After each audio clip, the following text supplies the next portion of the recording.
Tonight, stories of loss and lingering fear. The sentencing hearing in the London truck attack that killed 4 members of a Muslim family.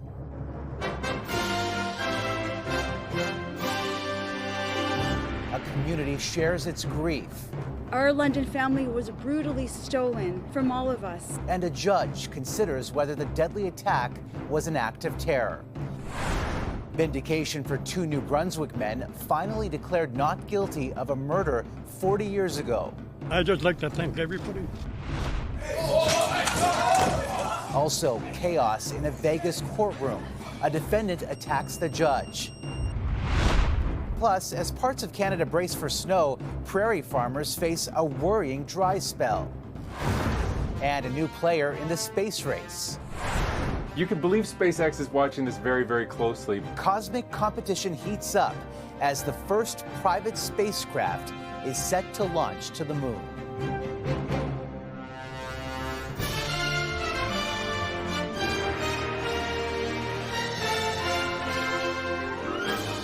CTV National News with Omar Sachedina.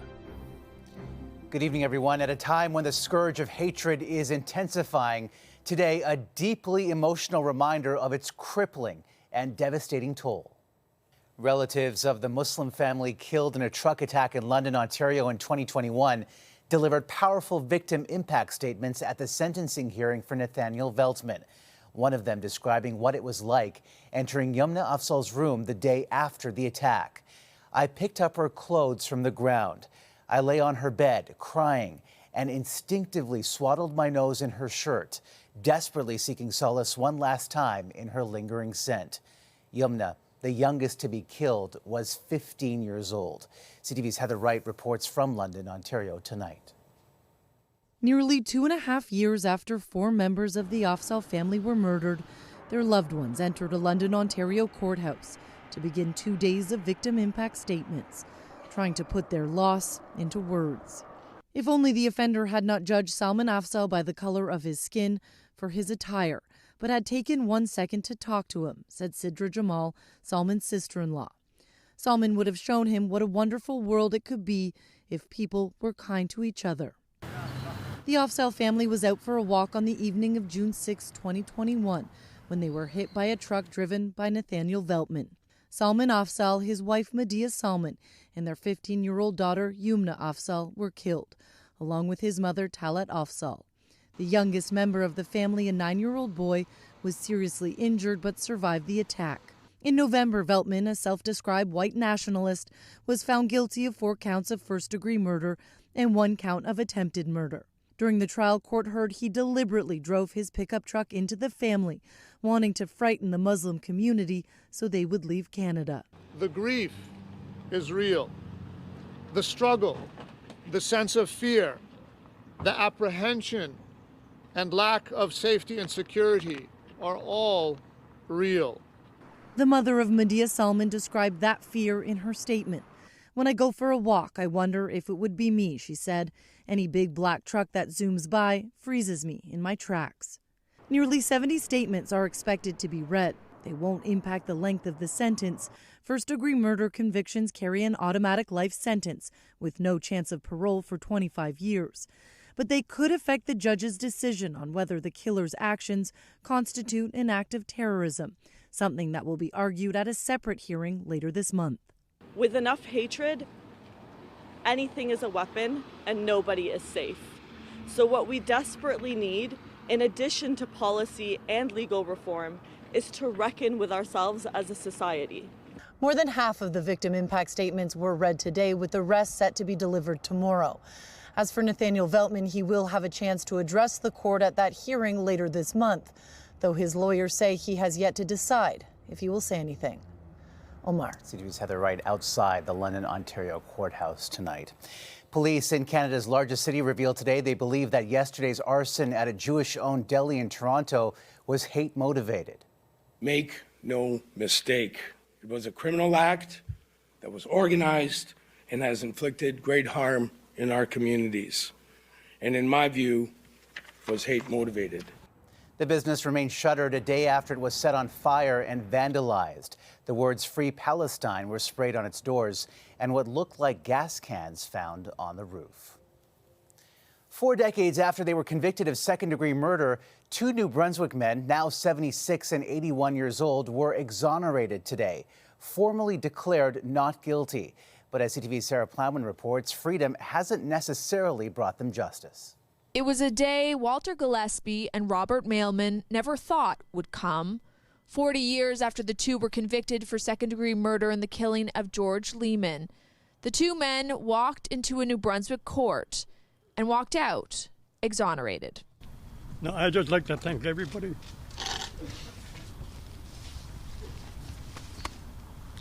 Mostly the council, Adric, everyone involved. How do you feel? I feel good. Last month, the federal justice minister quashed their 1984 convictions, noting new evidence and saying he found a reasonable basis to conclude a miscarriage of justice had occurred. That set the stage for a new trial where today the Crown called no evidence. The Chief Justice found the 2 not guilty, adding, "It is most regretful that it has taken 40 years for this day to come." Innocence Canada championed the case. We've shown that there was non-disclosure of significant information relating to the 2 key witnesses. The lawyers argued Gillespie and Mailman had strong alibis and that 2 key witnesses recanted. By recanting, they essentially said, I lied at the trial of Mr. Mailman and Mr. Gillespie to help ensure convictions. For the co-president of Innocence Canada, today was personal. He met Gillespie and Mailman in prison, was wrongfully convicted himself, fought it, and today helped these 2 do the same. These men will never get back their lost years. Mr. Lehman's family will never get justice for his murder, and the people in New Brunswick deserve better. I spoke briefly tonight with the family of George Lehman, the man who was murdered more than 40 years ago. They simply said he was loved. Both men exonerated today served more than 18 years in prison, one of them for 21 years. The Chief Justice will say more tomorrow. Omar. All right, Sarah, thank you. One of Canada's largest police services began using body cameras today as part of a pilot project. 85 Vancouver police officers are participating in the 6-month trial with the goal of enhancing public trust through technology. It's going to be a learning process, and that's why we have oversight in this province. The city has allocated $200,000 for the project. Video footage from inside a Nevada courtroom captured the dramatic moment a defendant lunged at a Las Vegas judge during sentencing. The violent attack unfolding moments after he tried to convince her he had left behind his violent past. CTV's Joy Malbin on the bloody brawl at the bench. It started off relatively calm. 30-year-old Deopa Redden said he was trying to leave his violent past behind, pleading not to be sent back to prison. I feel like I should be given a shot. But taking a look at his rap sheet, Nevada Judge Mary Kay Holthus was having none of it. I appreciate that, but I think it's time that he gets a taste of something else. Before she could finish in a shocking scene, he took a flying leap, lunging at the judge, landing on top of her, smashing the judge against the wall until sheriffs, deputies, and court clerks wrestled him to the ground. All of it caught on courtroom video. She hit her head. A terrifying attack that seemed to come out of nowhere. The judge shaken up and a marshal was sent to hospital. The chief judge says he's never seen anything like it. As far as I know, it's never happened before with somebody supermaning over a judicial bench. My message to the other judges is that we're going to do everything we can to make this a safe place. The video seen by millions on social media raising concerns about security in courts. Such attacks tend to be rare, say experts. In 2021, there were more than 4,500 threats towards judges in America.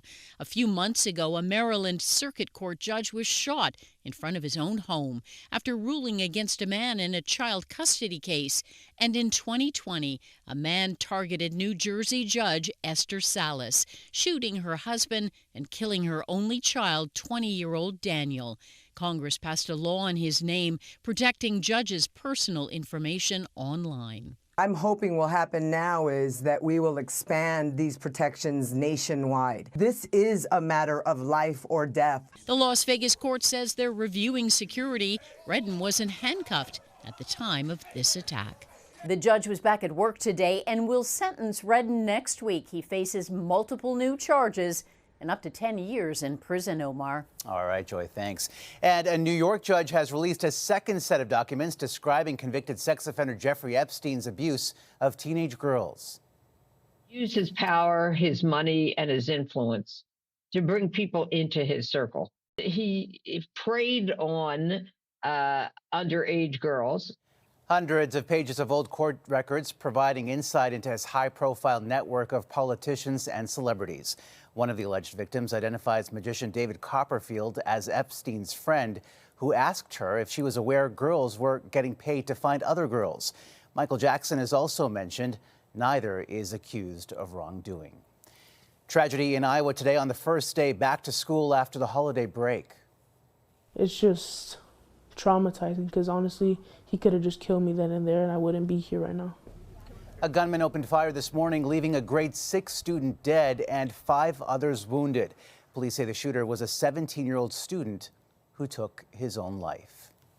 ISIS has claimed responsibility for twin bombings in Iran that killed at least 84 people and injured more than 200 others. The attack took place near the grave of a top general killed in a U.S. drone strike in 2020. Iran initially blamed Israel, raising fears of a sharp escalation in the region. ISIS, a Sunni Muslim group, has targeted Shias, who make up the majority in Iran. Again today, the U.S. carried out what it calls a precision strike against the target of an Iranian-backed militia in Iraq as tensions in the Middle East increase. CTV's Judy Trin reports. A funeral procession in Beirut honoring Hamas's second-in-command. Saleh al-Aruri was killed in a suspected Israeli strike while living in a neighborhood protected by his terrorist allies. As al-Aruri's supporters mourned, the IDF struck more Hezbollah targets along the Lebanese border. Another Iranian-backed group, the Houthis, have carried out 25 attacks on commercial ships in the Red Sea since November. One of the biggest dangers of this entire situation was that the conflict would spread and we would risk a region-wide conflagration. Today, Israel announced it was shifting away from bombing northern Gaza to focus on dismantling tunnels. But rockets continue to rain down in the south, where more than 2 million Palestinians are now living. This eyewitness pointing to a crater said the blast occurred at midnight. One body was found 40 meters away. 16 people were killed and more than 50 people were wounded in this airstrike near a hospital. Doctors say more than half the shrouded bodies were children. This analyst says Israel has not exercised restraint in its war against Hamas. They committed brutal atrocities on October 7th, and they have earned the position that they no longer have the right to govern that territory.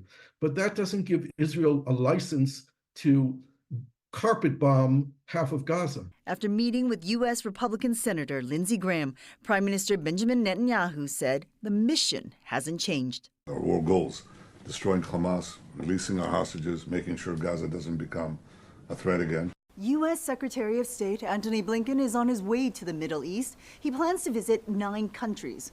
Omar, his goal? To calm tensions and contain the widening conflict. All right, Judy, thank you. And back here at home, it's been an unusually mild start to the winter, but colder temperatures and a major storm are on the way. And to walk us through the frigid forecast is CTV meteorologist Kelsey McEwen. Kelsey, tell us what we can expect over the next few days and when the worst of it is going to hit.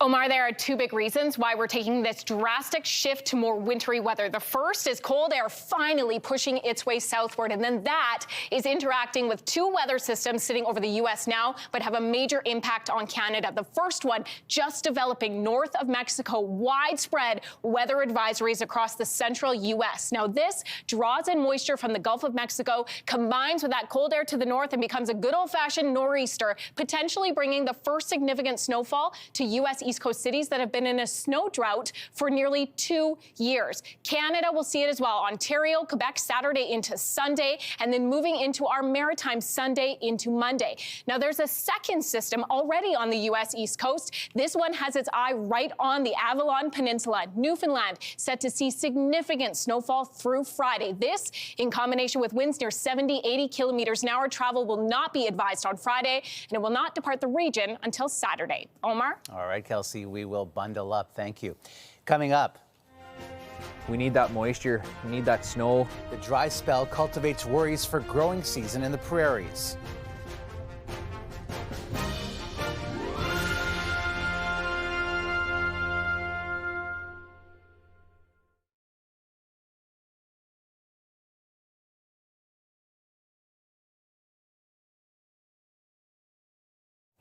Before the break, we told you about a cold front heading to the eastern half of the country. Well, in the west, it's shaping up to be one of the warmest and driest winters on record.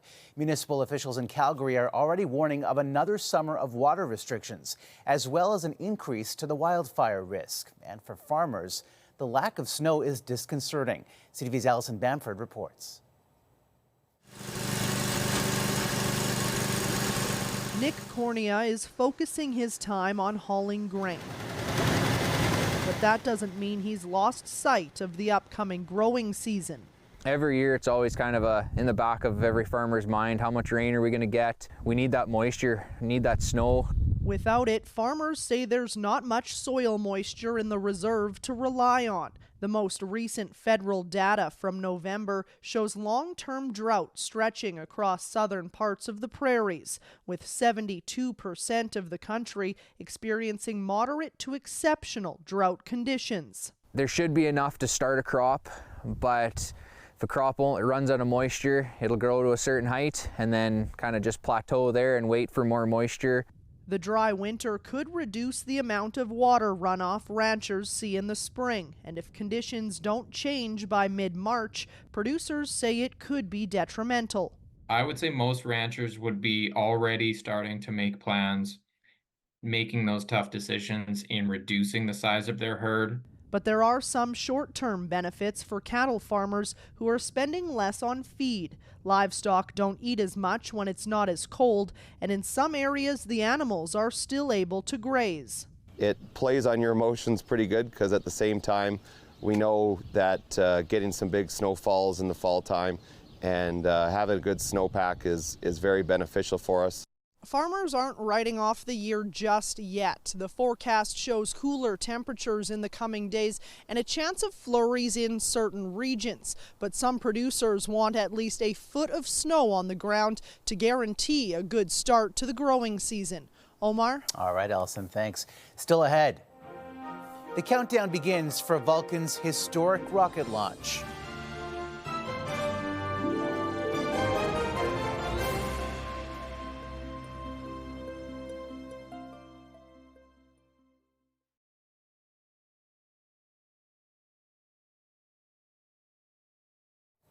Well, the countdown is on for the first ever launch of the Vulcan rocket, expected to blast off on Monday. And if all goes according to plan, the lunar lander it's carrying could become the first private mission to successfully touch down on the moon in late February. CTV's Vanessa Lee on the rocket aiming to eclipse the competition and the unusual cargo on board. After almost a decade in development and multiple delays, the Vulcan is set to finally take off from Cape Canaveral. We are thrilled to be part of this history-making mission. United Launch Alliance says the Vulcan is the largest rocket they have ever made. It will carry a lunar lander developed by Pittsburgh's Astrobotic Technology. And if all goes well, it will become the first private spacecraft to land on the moon. The Vulcan Centaur rocket is a big deal. It's been a long time coming, and there are a huge list of launches that are ready to go if and when this one happens, and of course if it's successful. And so not least of which is that this is going to be one of the rockets that's transporting humans back and forth to the International Space Station. In addition to science instruments and satellites, it will also be carrying items from paying customers, including human remains.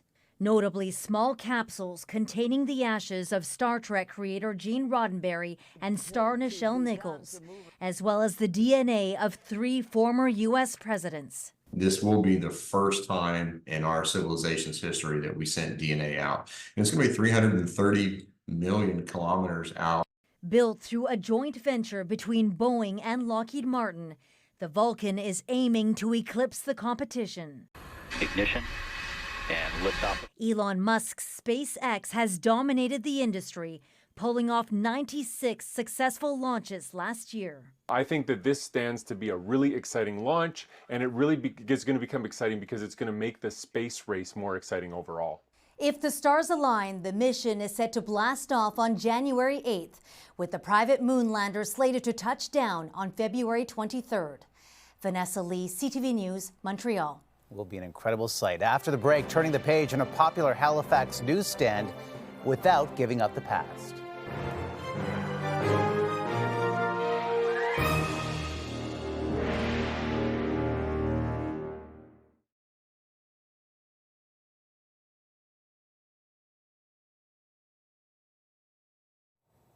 At a time when there's a deluge of all things digital, a Halifax business is bucking the trend by holding to a piece of history customers say helps them stay current. CTV's Atlantic Bureau Chief Chris Najkate explains. It has been a staple and meeting ground in downtown Halifax for more than 5 decades, with screen-fatigued customers stopping in Atlantic News daily, looking for a physical copy of their favorite book or magazine. I love The Economist. Because, you really have to know what's going on in the world today, especially my age. You got to be careful. When it first opened its doors in 1973, the magazine and convenience store served as a view into the larger world. Michelle Gerard says back then print was king, and surprisingly still is today. Taylor Swift, Time Person of the Year.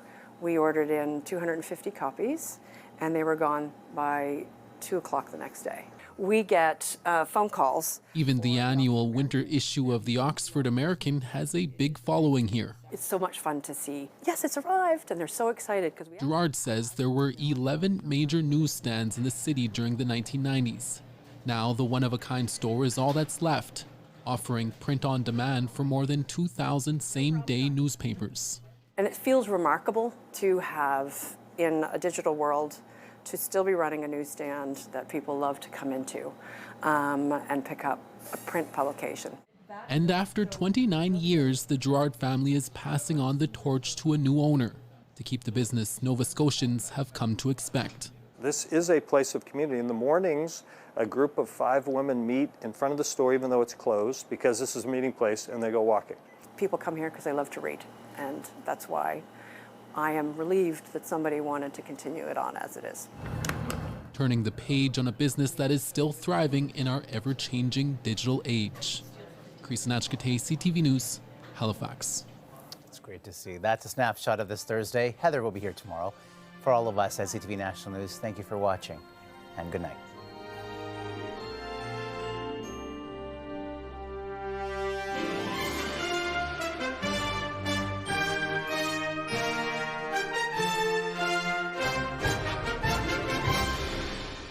CTV National News, Canada's #1 newscast. This has made you a target. 5 crucial questions to expose the truth. He made a mistake. That's stunning. One team uncovers the stories that need to be told. Watch W5, Fridays at 10 on CTV.